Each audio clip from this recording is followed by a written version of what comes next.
जननीं शारदां देवीं रामकृष्णं जगद्गुरुं पादपद्मे तयो स्मृत्वा प्रणमामि मुहुर्मुहुः।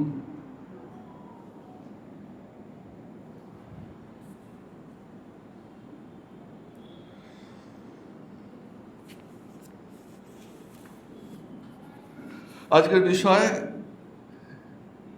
গীতা ও শ্রীরামকৃষ্ণ। গীতায় শ্রী ভগবান যা যা বলেছেন,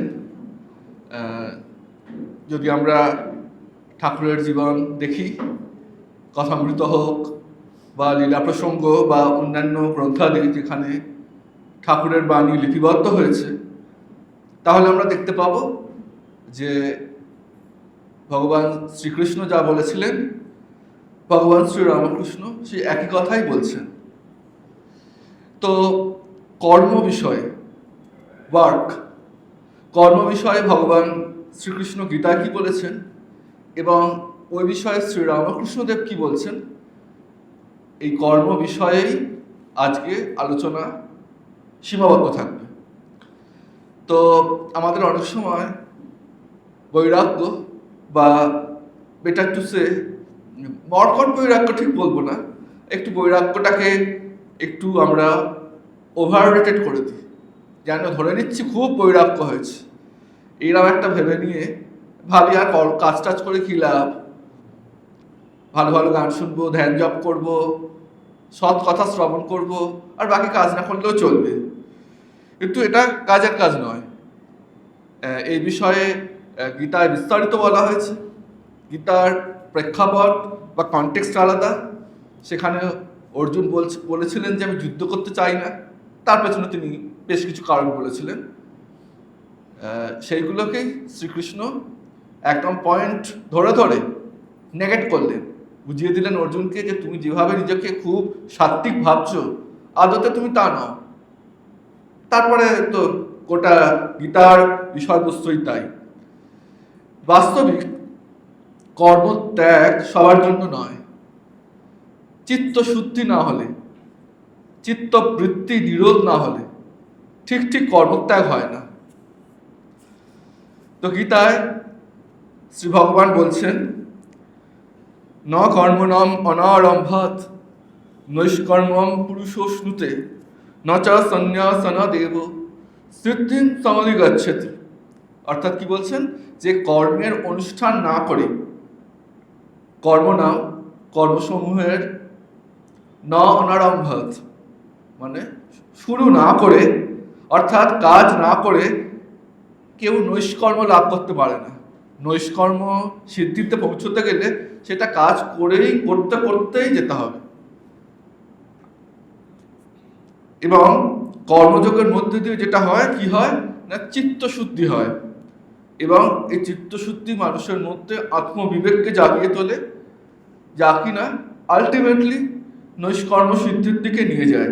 তাই কেবলমাত্র কর্মত্যাগ মানে জ্ঞান শূন্য কর্মত্যাগ কোনো কাজের কথা নয়। এবং বাহ্য কর্মত্যাগ যে নিষ্ফল, এই বিষয়েও শ্রী ভগবান বলছেন গীতায়, কর্মেন্দ্রিয়াণি সংযম ইয়া আস্তে মনসা স্মরণ ইন্দ্রিয়ার্থান বিমূঢ়াত্মা মিথ্যাচার সৌচ্যতে। যিনি বাহ্য যে আমাদের কর্মেন্দ্রিয়গুলো আছে, সেগুলোর ব্যবহার করছেন না, মানে কাজ টাজ করছেন না, আপাত অর্থে কি মনে হচ্ছে তিনি কর্মত্যাগী, কিন্তু তিনি কি করছেন, মনে মনে ইন্দ্রিয় সমূহের বিষয় ভাবছেন। চক্ষু কর্ণ নাসিকা জিহ্বা ত্বক, এগুলো আমাদের ইন্দ্রিয়। এই ইন্দ্রিয় এক একটা বিষয় আছে, রূপ রস গন্ধ স্পর্শ ইত্যাদি ইত্যাদি, সেগুলো নিয়ে ভাবছেন। নট নেসেসারিলি খুব খারাপ কিছু ভাবছেন, কিন্তু বিষয়ের কথা ভাবছেন। মানে ওতে কাজের কাজ তো কিছু হলো না, আমার জ্ঞান মানে বাহ্য ইন্দ্রিয়গুলো দিয়ে আমি হাত পা দিয়ে কোনো কাজ করছি না, কিন্তু মনে মনে আমি সব ভেবে যাচ্ছি, চোখ দিয়ে আমি দেখছি। আগেকার দিনে শরৎবাবুর উপন্যাস, এগুলো দেখা যায় যে অনেক এরকম আপাত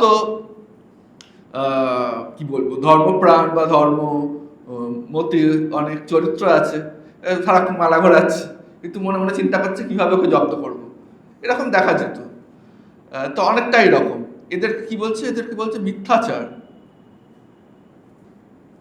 যে বুড়ো ব্যক্তি হাত পা বাক্যাদি পঞ্চ কর্মেন্দ্রিয় সংযত করে হাত পা ইন্দ্রিয়গুলোকে সংযত করছেন, কিন্তু মনে মনে শব্দ রসাদি ইন্দ্রিয় বিষয় স্মরণ করে ভোগ করছেন। স্মরণ করা মানে তো ভোগ করা, ভোগ তো অনেক রকম হয়, কায়িক বাচিক মানসিক অনেক রকম হয়। মানসিক ভোগ করছেন, তাকে মিথ্যাচারী বলে। জাবাল উপনিষদ বলছে যধরবে বিরজে তধরব প্রব্রজিৎ, অর্থাৎ যখন ঠিক ঠিক বৈরাগ্য আসবে তখন সন্ন্যাস নেবে, কর্মসন্ন্যাস। ঠিক ঠিক বৈরাগ্য, ঠিক ঠিক বৈরাগ্য আমাদের আর কজনের আছে? ঠিক ঠিক 16 আনা তো সবার হয় না, সেগুলো সাধন সাপেক্ষ এবং কৃপা সাপেক্ষ তো অবশ্যই। ঠাকুর বলছেন যখন হরি নামে, কালী নামে, রাম নামে চক্ষে জল আসে, তখন সন্ধ্যা কবচাদির কোনো প্রয়োজন নেই, কর্মত্যাগ হয়ে যায় আপনা আপনি। কর্মের ফল তার কাছে যায় না, কোনো এফার্ট দিতে হচ্ছে না। ঈশ্বরের কথা শুনলেই তার চোখে জল আসছে, কাঁপছে। এগুলো প্র্যাকটিস করা হয় না। আচ্ছা তাই আমার লক্ষ্যটা ঈশ্বরের নাম শুনে জল চলে আসবে এমনটি নয়, এই ঈশ্বরের নাম আসবেই কাঁদবো, এভাবে নয়। প্রসেসটা অন্য। ঈশ্বরের প্রতি সুতীব্র ভালোবাসা, এমন ভালোবাসা এসছে যখনই শুনছি তার কথা আবার পুনরায় মনে পড়ছে, চোখে জল আসছে। এরকম যাদের মনের অবস্থা হয়, ঠাকুর বলছেন তারা বলা যেতে পারে অনেকটা বৈরাগ্যের কাছাকাছি স্তরে গেছে, তাদের কর্মত্যাগ আপনা আপনি হয়ে যায়। এবং ঠাকুর তো খুব প্র্যাকটিক্যাল মানুষ ছিলেন, তাই বিজয় কৃষ্ণ গোস্বামীকে একবার ঠাকুর উদাহরণ দিয়ে দিয়ে বোঝাচ্ছেন যে সাধু ঠিক ঠিক সাধু চিনবে কি করে, কি কি বৈশিষ্ট্য দেখলে তুমি বুঝবে এ সাধুর মধ্যে অঙ্কট বঙ্কট আছে, ঠিকঠাক নয়। বলছেন দেখো বিজয়, সাধুর সঙ্গে যদি পুঁটলি পাঁটলা থাকে, একটা পুঁটলি তো থাকতেই পারে, সেটা বলছে না, পুঁটলি পাঁটলা মানে প্লুরালে বলছেন।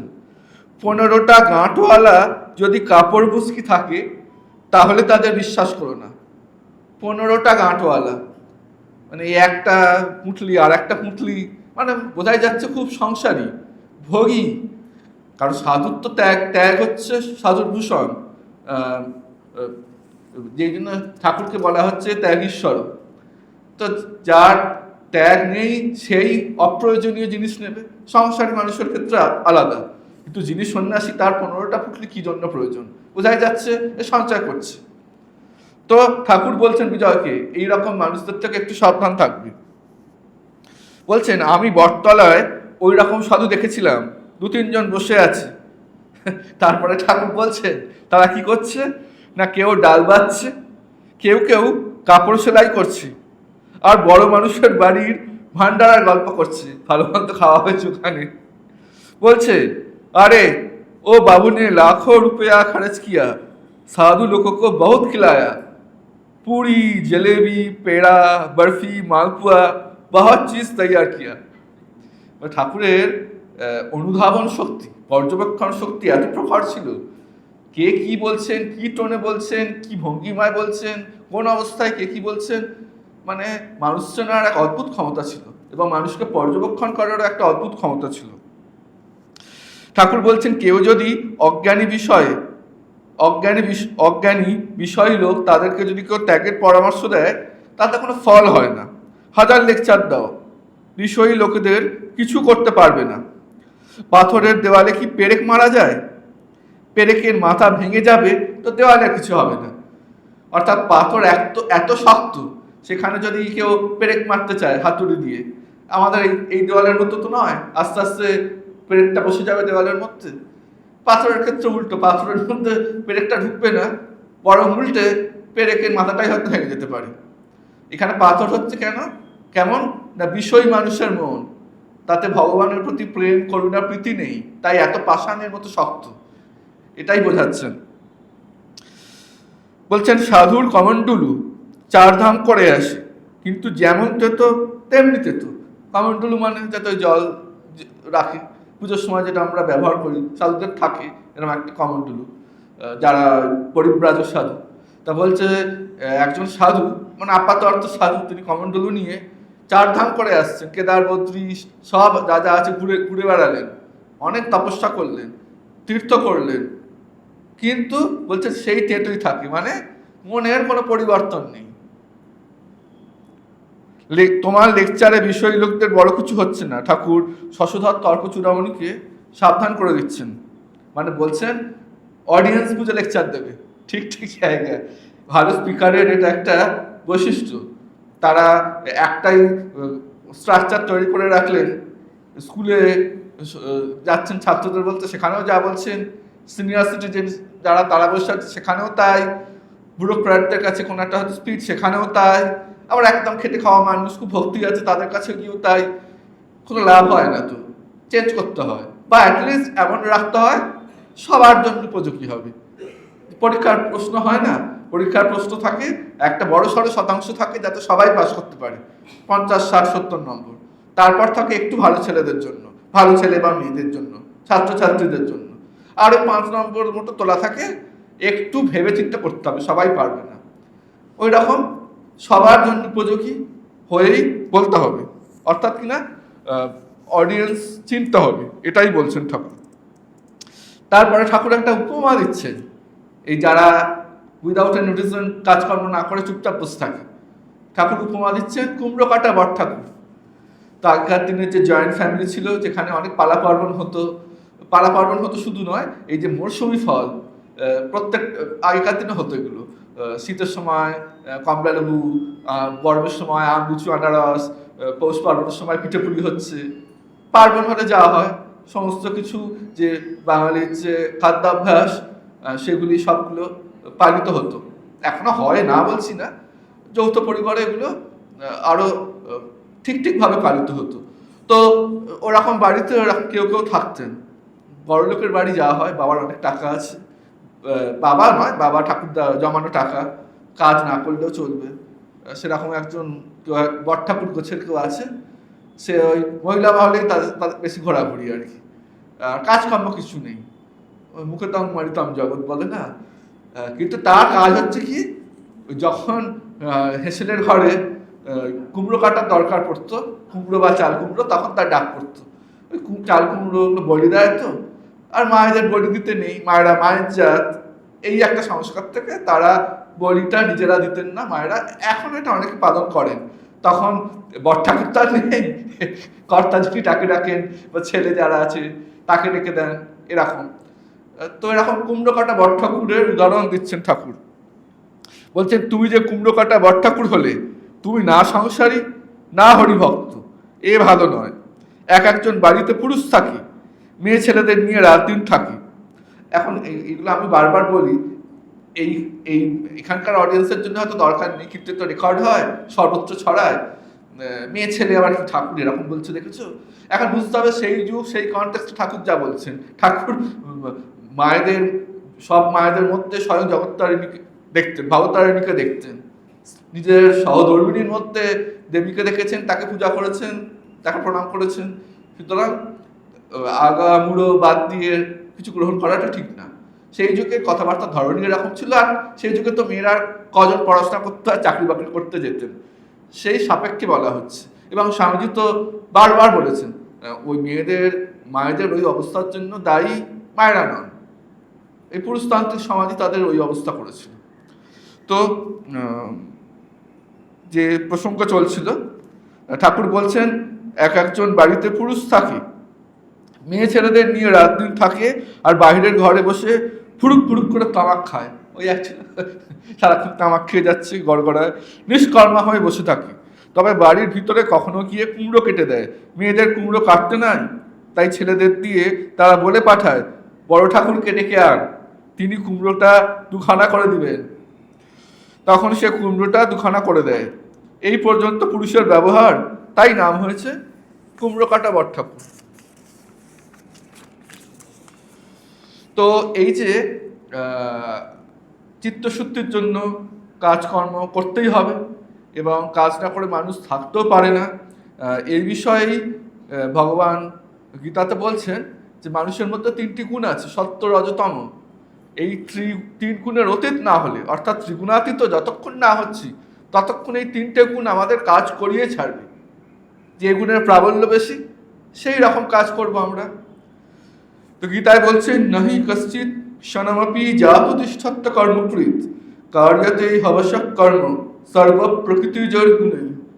অর্থাৎ কর্ম না করে কেউ ক্ষণকালও থাকতে পারে না, কারণ প্রকৃতির যে তিনটে গুণ সত্য রজ তমর প্রভাবে মানুষ অসহায় হয়ে অবশ্যই কাজ করতেই থাকে। যদি চুপচাপ বসেও থাকে মনে মনে কাজ করছে, সেটাও তো কাজই বটে। ঠাকুর বলছেন, তবে কি জানো, সময় না হলে কিছু হয় না। কারু কারু ভোগ কর্ম অনেক বাকি থাকে, তাই জন্য দেরিতে হয়। ফোড়া কাঁচা অবস্থায় অস্ত্র করলে হিতে বিপরীত হয়, পেকে মুখ হলে তবে ডাক্তার অস্ত্র করে। আমরা আমাদের ব্যক্তিগত জীবনেও বহুবার দেখেছি ফোড়া হয়েছে, তাড়াতাড়ি ফোড়াটাকে ঠিক করার জন্য হয়তো কাঁচা অবস্থাতে তুলে দিলে রক্তপাত হয়, যন্ত্রণা হয়। তাই একটা সময় না হলে তাড়াহুড়ো করে কিছু লাভ নেই, সময়টার জন্য প্রস্তুতি নিতে হবে, সেই সময়টুকু দিতেও হবে। যতদিন সংসারে ভোগ করবার ইচ্ছা থাকে ততদিন কর্মত্যাগ করতে পারে না। যতক্ষণ ভোগের আশা ততক্ষণ কর্ম। কর্ম একেবারে ত্যাগ করবার জো নাই। ঠাকুর বলছেন, তোমার প্রকৃতিতে তোমায় কর্ম করাবে, তা তুমি ইচ্ছা করো আর নাই করো। তাই বলেছে অনাসক্ত হয়ে কর্ম করো। এখন যদি সমস্যাটা এটাই হয়, তিন গুণের প্রভাবে আমরা কোনো না কোনো কর্ম করতেই থাকবো যতক্ষণ না ত্রিগুণাতীত হচ্ছি। ত্রিগুণাতীত কোন জন্ম হবে তার ঠিক নেই, তাহলে উপায় কি? তখন গীতাতেও ভগবান বলছেন, ঠাকুরও বলছেন, উপায় এটা, কর্ম যদি করতেই হয় তাহলে অনাসক্ত হয়ে করি, নিষ্কামভাবে করি, কর্মফল ঈশ্বরে সমর্পণ করি। এগুলো হচ্ছে ডিফেন্স মেকানিজম। অনাসক্ত হয়ে কর্ম করা কিনা কর্মের ফল আকাঙ্ক্ষা করবে না। যেমন পূজা জপ তপ করছো, কিন্তু লোকমান্য হবার কিংবা পুণ্য করবার জন্য নয়, কোনো লক্ষ্য রেখে নয়, একদম ঈশ্বরের প্রীতির জন্য করছি, এইভাবে করা। না পারি চেষ্টা করব, এটাও তেমন নয় অনাসক্ত হয়ে কর্ম করতে লেগে গেলাম। কর্ম যেহেতু করতেই হবে, আচ্ছা সলিউশন কি? অনাসক্ত হয়ে করো। ও খুব ভালো, এই তো আমি অনাসক্ত হয়ে করতে লেগে গেলাম। একেবারেই তা নয়। অনাসক্ত হয়ে যদি কেউ করতে পারে তার কর্মত্যাগ এমনি হয়ে যায়। কিন্তু ওই পাখি আগে না ডিম আগে, ডিম আগে না মুরগি আগে, এইরকম ব্যাপারটা, দুটোকে নিয়েই চলতে হবে। চেষ্টা করতে করতে করতেই এগোতে হবে। এমনটাই ঈশ্বর বলেছেন, অবতার পুরুষরা বলেছেন, সৎমন্ত্র শাস্ত্রগ্রন্থ এমনটাই নিদান দিয়েছেন। এরূপ অনাসক্ত হয়ে কর্ম করার নাম কর্মযোগ। ভারী কঠিন। একে কলে যুগ সহজেই আসক্তি এসে যায়, কারণ মন ছড়ানো খুব, বৈচিত্র্য অনেক, ভোগের পসরা অনেক, তাই মন ছড়ানো, তাই আসক্তি চলেই আসে। মনে করছি অনাসক্ত হয়ে কাজ করছি, কিন্তু কোন দিক দিয়ে আসক্তি এসে যায় জানতে দেয় না। হয়তো পূজা মহোৎসব করলুম, কি অনেক গরিব কাঙালদের সেবা করলুম, মনে করলুম যে অনাসক্ত হয়ে করছি, কিন্তু কোন দিক দিয়ে লোকমান্য হবার ইচ্ছা হয়েছে জানতে দেয় না।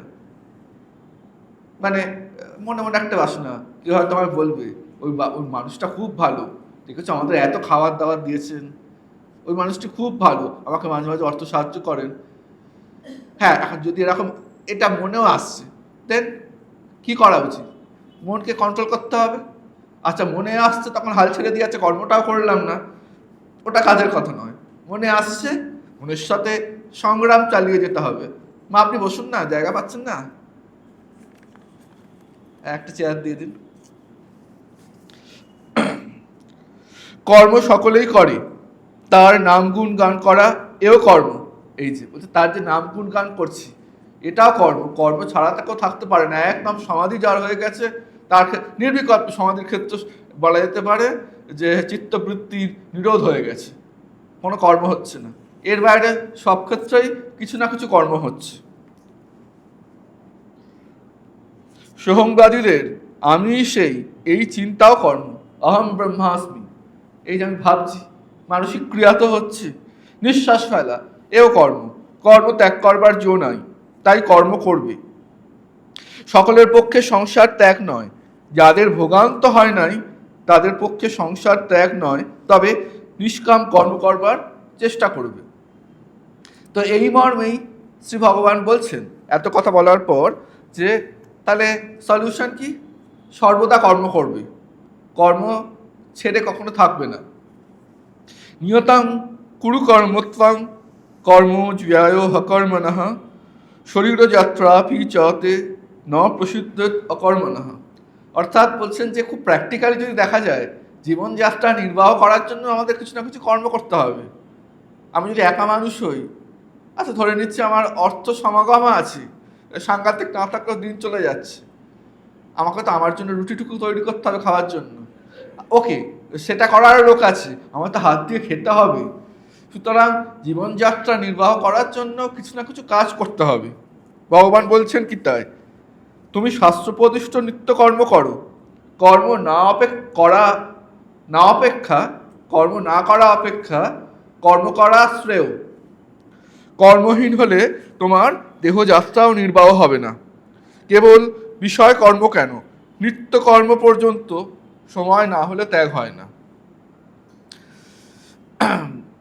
ঠাকুর পণ্ডিত শশধরকে কথাবার্তা হচ্ছে, তারপর জল দিয়েছেন জল খাওয়ার জন্য। তো পণ্ডিত মশাই করতেন কি, তিনি ওই সন্ধ্যা বন্দনাদি না করে জল পান করতেন না। তো ঠাকুর জলটা যেই দিয়েছেন, ঠাকুর নিজে না দিলেও কেউ হয়তো দিয়েছেন, তো তিনি বলছেন যে আমার তো সন্ধ্যা বন্দনাদি হয়নি, তাহলে এখন কি জল খাবো বলছেন। তো ঠাকুর এরপরে বলছেন, ঠাকুর পণ্ডিত মশাইকে বলছেন না, স্টেটমেন্ট অফ ফ্যাক্ট বলছেন কি, যে প্রেমোন্মত্ত হইয়া ঠাকুর বলছেন কতদিন সন্ধ্যা, যতদিন ওম বলতে মন লীন না হয় ততদিন সন্ধ্যা করতে হয়। তো এটা শুনে পণ্ডিত মশাই বলছেন, ও আচ্ছা, তবে জল খাই তারপর সন্ধ্যা করব। তো ঠাকুর তারপর বুঝিয়ে দিচ্ছেন, আমি এক্স্যাক্টলি তোমাকে বলিনি, এটা স্টেটমেন্ট অফ ফ্যাক্ট। যদি মন লীন হয়ে যায় ওম বলতে বলতে, এরকম অবস্থা হলে আর নিয়ম কানুন দরকার নেই, নিয়মের পারে চলে যেতে পারে, কেউ চলে যেতে পারেন। গোপালের মা তো তাও নিষ্ঠা বলে পালন করতেন, পারে চলে যাওয়ার পরেও একদম শেষ সময় যখন পারছেন না তখন, বা ঠাকুর থাকতে থাকতেও হয়েছে। ঠাকুর বলছেন, ঠাকুরের কথা শুনে নিয়ম ভাঙছেন, আচারাদি। শরৎচন্দ্র পণ্ডিত স্বামী শিষ্য সংবাদের যে শিষ্য, তিনিও খুব আচারী ছিলেন, যে স্বামীজির কথা শুনে একবার দুবার স্বামীজিকে এত শ্রদ্ধা করতেন, সেই জায়গায় আপাতভাবে আচার কখনো কখনো মানেননি স্বামীজির কথা শুনে, সেটা অন্য বিষয়। কিন্তু যতক্ষণ না ওই মন ওই জায়গায় যাচ্ছে ততক্ষণ প্রত্যেকের যে নিজস্ব নিয়মাবলী আছে, আচার মানে বাহ্যিক আচার, রিচুয়ালস বলতে যা বোঝায়, সেগুলি পালন করা উচিত। কেন? কারণ রিচুয়ালসগুলো আমাদের মনকে গঠন করতে সাহায্য করে। রিচুয়ালসগুলো হয়তো সাংঘাতিক কোনো স্পিরিচুয়াল এফেক্ট ডিরেক্টলি নেই। আমি যদি উপবাস করি আমার ভগবান দর্শন হয়ে যাবে, একেবারেই নয়। উপবাস করতে করতে আমি অন্যের ক্ষতি চিন্তা করছি, অন্যের প্রতি আমার প্রেম ভালোবাসা কিচ্ছু নেই, থুড়ি হবে। কেউ যদি মাছ ডিম খেয়ে তার মন ভালো হয়, তার হবে। কিন্তু উপবাস আমাদের সংযমে সাহায্য করে, তাই উপবাসের বিধান আছে। উদাহরণস্বরূপ উপবাস বলছি, আরও অনেক কিছু আছে। কিন্তু আবার এমনটিও নয় যে আমি নিজের শরীর খারাপ করে উপবাস করব বুঝে শুনে। অর্থাৎ এই পালনীয় আচারবিধি যা যতটা সয়, শরীরকে কষ্ট না দিয়ে করলে ভালো, কারণ এগুলো আমাদের ইন্দ্রিয় দমনে সহায়তা করে। তখন ঠাকুর বলছেন, ইনি যখন বলেছেন যে তাহলে কি জল খাবো, তখন ঠাকুর বলছেন যে আমি তোমার স্রোতে বাধা দিব না। অর্থাৎ আমি এটা আমার মতো করে একটা কথা বলছি, কি হলে কি হওয়া উচিত, তুমি যেটা ভালো বোঝো তোমার ভাব অনুযায়ী তুমি চলো, পালন করো, এটাই বলছেন। সময় না হলে ত্যাগ ভালো না। ঠাকুর আর একটা উদাহরণ দিচ্ছেন, কাঁচা বেলায় নারিকেলের বেল্ল টানাটানি করতে নাই, ওরকম করে জোর করে ভাঙলে গাছ খারাপ হয়ে যায়। ফাঁকা চেয়ার আছে, দুজন দাঁড়িয়ে আছেন, যদি থাকে একটু দিয়ে দিন।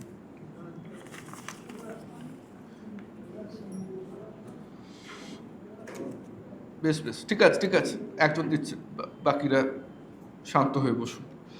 তো এরপর তাহলে চিত্তশুদ্ধির জন্য কর্ম দরকার, কর্ম না করে মানুষ থাকতে পারবে না এক মুহূর্ত, তাই উপায় হচ্ছে নিষ্কাম কর্ম করা উচিত।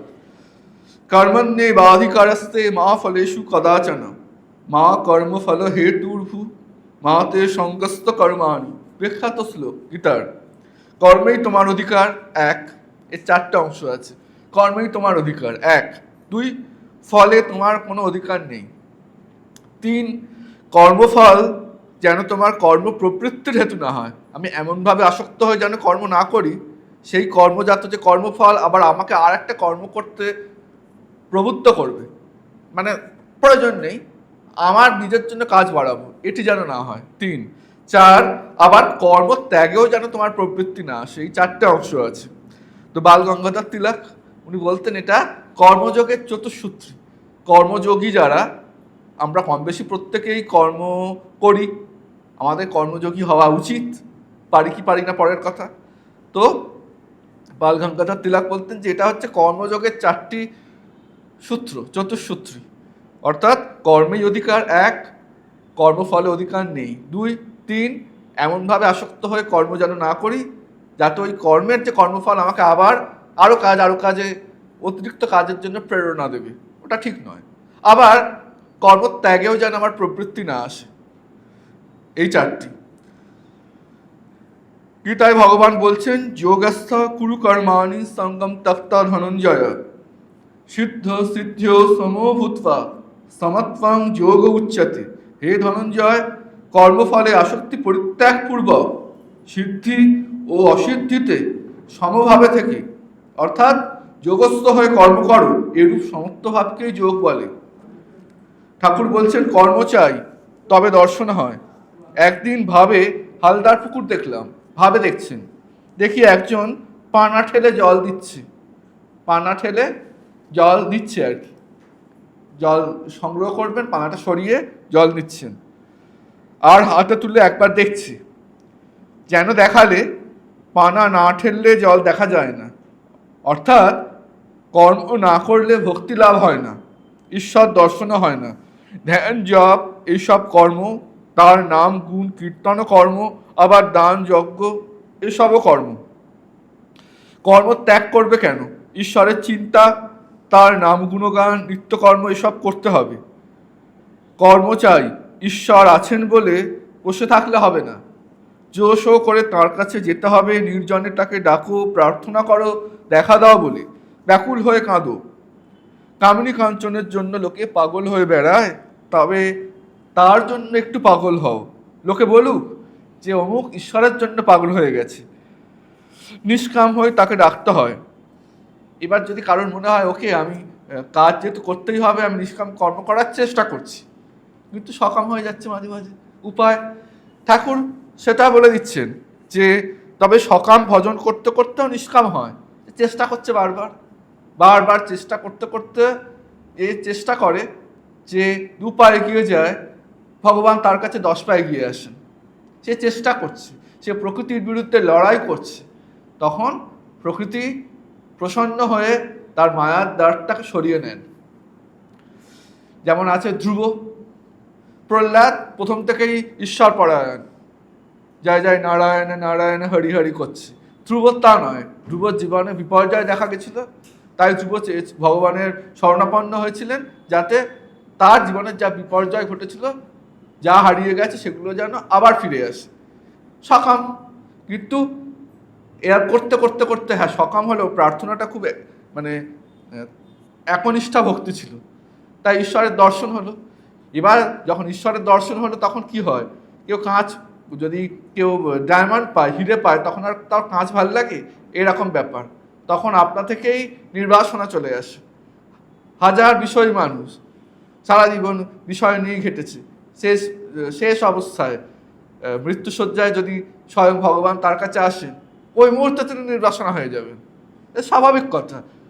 ওই রূপ দেখলে কি রূপ কি গুণ তা তো জানি না, যা হয় সেটা যদি কেউ এক্সপিরিয়েন্স করেন, তার ওই এক লহমায় সব কেটে যাবে। যেমন ঠাকুর বলছেন 1000 বছরের অন্ধকার ঘর একটু আলো জ্বললেই সেটা আলোকিত হয়ে যায়। ঠাকুর বিদ্যাসাগর মশাইকে বলছেন, তুমি যেসব কর্ম করছো এসব সৎকর্ম। যদি আমি কর্তা এই অহংকার ত্যাগ করে নিষ্কামভাবে করতে পারো তাহলে খুব ভালো। এই নিষ্কাম কর্ম করতে করতে ঈশ্বরেতে ভক্তি ভালোবাসা আসবে। তুমি যেসব কর্ম করছো এতে তোমার নিজেরই উপকার। নিষ্কাম কর্ম করতে করতে মন শুদ্ধ হয়, ঈশ্বরের প্রতি ভালোবাসা আসে। স্বামীজি একবার নিবেদিতাকে বলেছিলেন যে জগৎটা হচ্ছে কুকুরের বাঁকানো লেজের মতো, আমরা যতই লেজটাকে সোজা করে দিই আবার সেই লেজটা বেঁকে যাবে। এখন এই জগতের উপকার করতে চাওয়াটাও অনেকটাই রকম।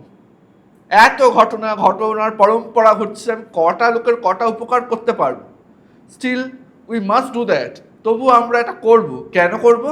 স্বামীজি বলছেন অন্যের ভালো করতে করতে আমরাই ভালো হয়ে যাই, আমরা ভালো হয়ে যাব। এই যে নিঃস্বার্থভাবে অন্যের সেবা করছি, এই সেবা করতে করতে আমরাই ভালো হয়ে যাব। এটা স্বামীজি বলেছিলেন নিবেদিতাকে। নিবেদিতা খুব ইন্সপায়ার্ড হয়েছিলেন। স্বামীজি চলে যাওয়ার পরেও উনি বহুকাল পরে এই কথাটা বারবার বলতেন। নিষ্কাম কর্ম করতে পারলে চিত্তশুদ্ধি হবে, নিষ্কাম কর্ম করতে পারলে ঈশ্বরের ভালোবাসা হয়। এবং মা বলছেন সেই সময় সব সময়ই ছিল, তা সেই সময় তো রিসোর্স কম, কাজকর্ম প্রচুর করতে হতো। যারা সাধু সন্ন্যাসী ব্রহ্মচারী ছিলেন, কারোর মনে হতো যে এই সমস্ত কাজ করতে করতে কি আমাদের দিন কাটবে। এই সমস্ত কাজ মানে কি, হয়তো রাধু অসুস্থ, তাকে নিয়ে যেতে হবে এক জায়গায়, রাধু খ্যাপামো করছে, রাধুকে সামলাও, কোথাও মায়ের বাড়ির জন্য এত জিনিসপত্র নিয়ে এই জায়গা থেকে ওই জায়গায় নিয়ে যাও, কোথাও যদি মঠ হয় এখানে বা অন্য কোথাও সবজি কাটা, মানে ধ্যান জপ পড়াশোনার বাইরেও তো এই সমস্ত কাজ প্রচুর করতে হতো স্বাভাবিকভাবেই, এখনও করতে হয়। তো কারোর মনে হতো, সংশয় জাগতো। মা ভালোভাবে বোঝাতেন যে নরেন এইসব কাজ করে গেছে এ তোমাদের ভালোর জন্য। এই একই কারণ, কাজ ছাড়া কেউ থাকতে পারবে না, সে যত উচ্চভাবেই থাকুক, কাজ দরকার। তারপর মা এরকম কঠিন বাণীও বলছেন, এইভাবেই সঙ্গ চলবে, যারা থাকতে পারবে না তারা চলে যাবে, এ কথাও বলেছেন। এখন সন্ন্যাসী সঙ্গের ক্ষেত্রে যদি এই হয়, তো সংসারের ক্ষেত্রে তো আরো শতগুণে বেশি হবে। এটাই চিত্তশুদ্ধির জন্য কর্ম করা উচিত। কায়ন মনসা বুদ্ধিয়া কেবলাই ইন্দ্রিয়পি যোগিনা কর্ম কুর্বন্তি সঙ্গম ত্যক্তাত্ম শুদ্ধয়ে। গীতায় ভগবান বলছেন, নিষ্কাম কর্মযোগীগণ ফলাশক্তি বর্জন পূর্বক মমত্ব ভাব শূন্য হয়। এখানে মমত্ব মানে আসক্তি শূন্য হয়, অর্থাৎ আমার জিনিস আমি করছি এই ভাবটাকে সরিয়ে রেখে যখন কায় মনোবুদ্ধি ও ইন্দ্রিয় সমূহ দ্বারা চিত্তশুদ্ধির জন্য কর্ম করেন, সেটাই হচ্ছে ঠিক কর্ম।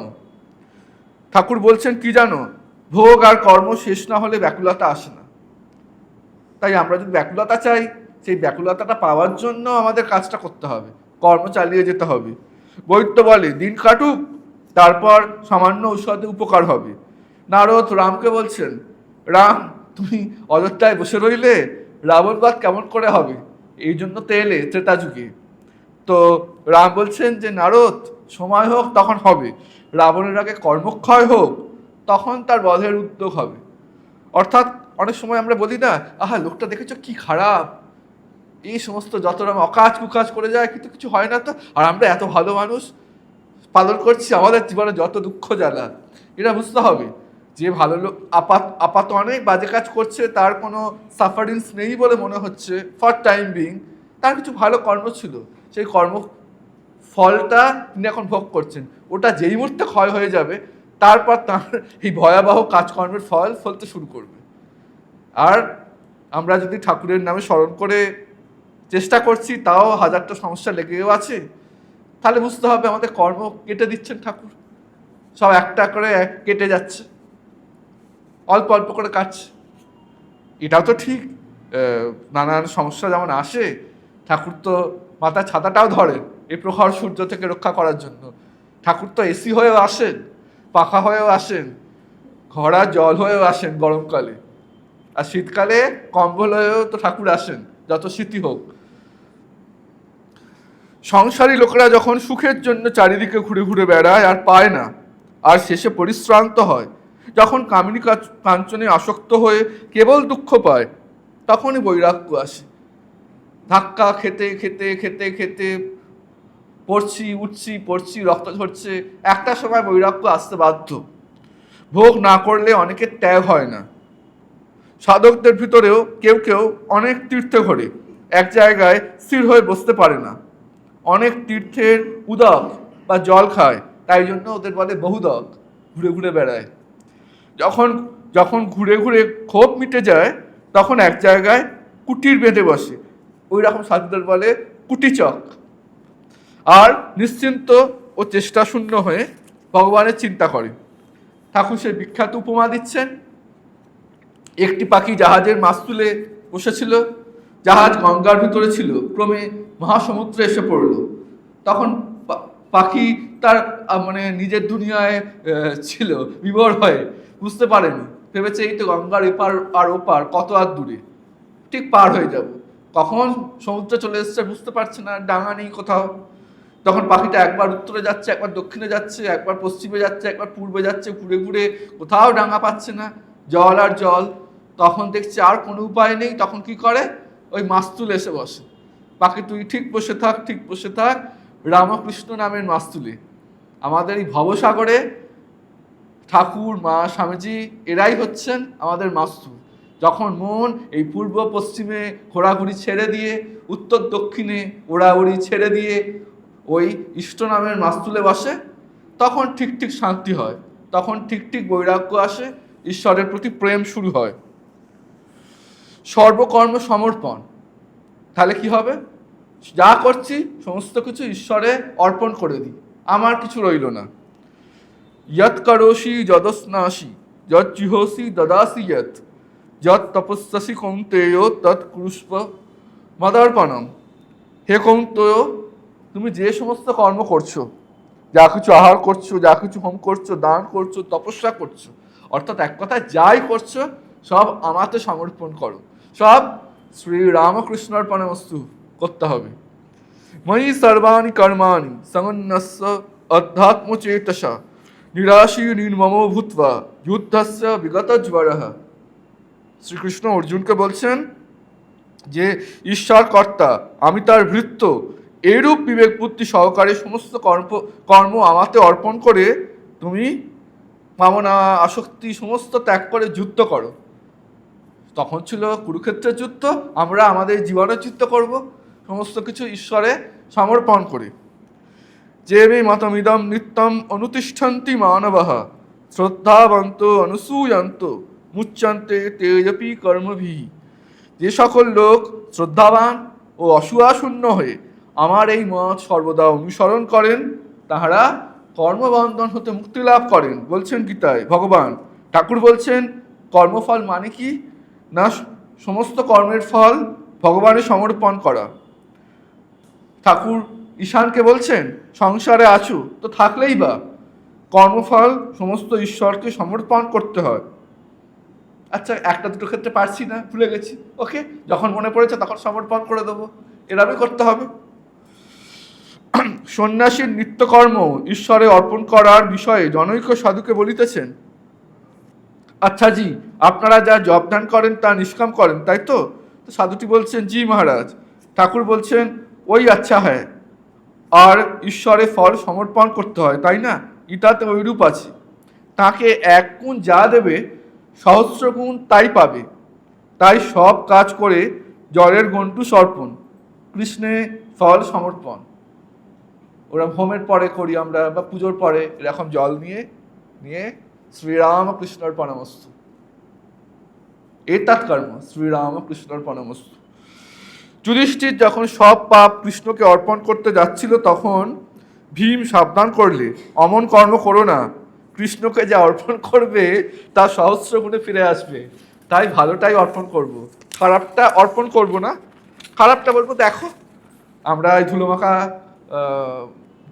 ধুলোবালি মাখা ছেলে কোলে করে নাও ধুলো ঝেড়ে। এই যে বলছে যা অর্পণ করব ভগবানকে তা সহস্র গুণে ফিরে আসবে, এই বিষয়ে একটা খুব সুন্দর কবিতা আছে রবীন্দ্রনাথের, খেয়া কাব্যগ্রন্থের। কৃপণ, সেটা দিয়ে শেষ করছি। একজন ভিক্ষুক, তিনি ভিক্ষা করতে বেরিয়েছেন, তার খুব অভাবের সংসার। তা একদিন তিনি হঠাৎ করে দেখছেন রথে চড়ে মহারাজা এসছেন, তার খুব আনন্দ, আর মহারাজার দেখা পেয়েছি, আমাদের মতো মহারাজ না, মহারাজের দেখা পেয়েছি, নিশ্চয়ই আমাকে ধন ধান্য মাণিক্যই ভরিয়ে দেবেন, এরম ভেবেছেন। এইবার আস্তে আস্তে গল্প অগ্রসর হচ্ছে। আমি ভিক্ষা করে ফিরতেছিলেম গ্রামের পথে, তুমি তখন চলেছিলে তোমার স্বর্ণরথে। অপূর্ব এক স্বপ্ন সম লাগতেছিল চক্ষে মম। কি বিচিত্র শোভা তোমার, কি বিচিত্র সাজ, আমি মনে ভাবতেছিলেম একন মহারাজ। আজি শুভক্ষণে রাত পোহালো, ভেবেছিলেম তবে আজ আমারে দ্বারে দ্বারে ফিরতে নাহি হবে। বাহির হতে নাহি হতে কাহার দেখা পেলেম পথে, চলিতে রথ ধনধান্য ছড়াবে দুই ধারে। মুঠা মুঠা করিয়া নেব, নেব ভারে ভারে।